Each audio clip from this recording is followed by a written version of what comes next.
எல்லாருக்கும் வணக்கம். நம்ம வாராகி சேனலை தொடர்ந்து ஃபாலோ பண்ணுற அத்தனை பேருக்கும் நன்றி. நம்மளோட சேனலில் எளிமையான பரிகாரங்கள், சக்தி மிகுந்த ஸ்லோகங்கள் அத்தனையும் நான் கொடுக்கலாம் அப்படின்னு நினைக்கிறேங்க. எனக்கு தொடர்ந்து நீங்கள் ஆதரவு கொடுங்க. நாம் இந்த பதிவில் பார்க்க போகிறது, நான் என்னுடைய வீட்டில் இந்த விஷயம் நடக்கணும், இந்த கோரிக்கை நடக்கணும்னு சொல்லி நான் எவ்வளவோ தெய்வத்துக்கிட்ட கோரிக்கை வைக்கிறேன். இருந்தாலும் கூட எந்த விஷயமே நடக்க மாட்டேங்குது. தடைகள் இருந்துக்கிட்டே இருக்குது. என்ன காரணம் அப்படின்னு தெரிய மாட்டேங்குது.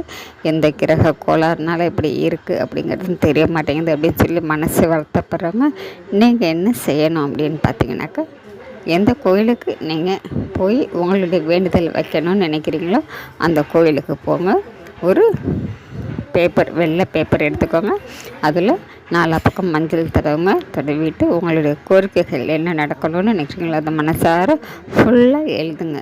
எழுதிட்டு அந்த பேப்பரை கையில் வச்சுக்கிட்டு அந்த கோவிலில், எந்த கோவிலாக இருந்தாலும் சரிங்க, அங்கே உட்காந்து நீங்கள் மனசார வேண்டிக்கோங்க. சீக்கிரமாக நடத்தி கொடுங்க என்னுடைய கோரிக்கைகள்னு சொல்லி வேண்டிக்கிட்டு, அங்கே இருக்கக்கூடிய தலைவிருட்சம் அப்படிங்கிற மரம் கண்டிப்பாக எல்லா கோவிலையுமே இருக்குங்க. அந்த மரத்தில் நீங்கள் மஞ்சள் கலர் நூலெல்லாம் கட்டி தொங்க விட்டுடுங்க. அப்படி மரங்கள் இல்லை அப்படிங்கிற பட்சத்தில் நீங்கள் அந்த பேப்பரை 4 மடித்து கோவில் உண்டியலில் நீங்கள் போட்டுடுங்க.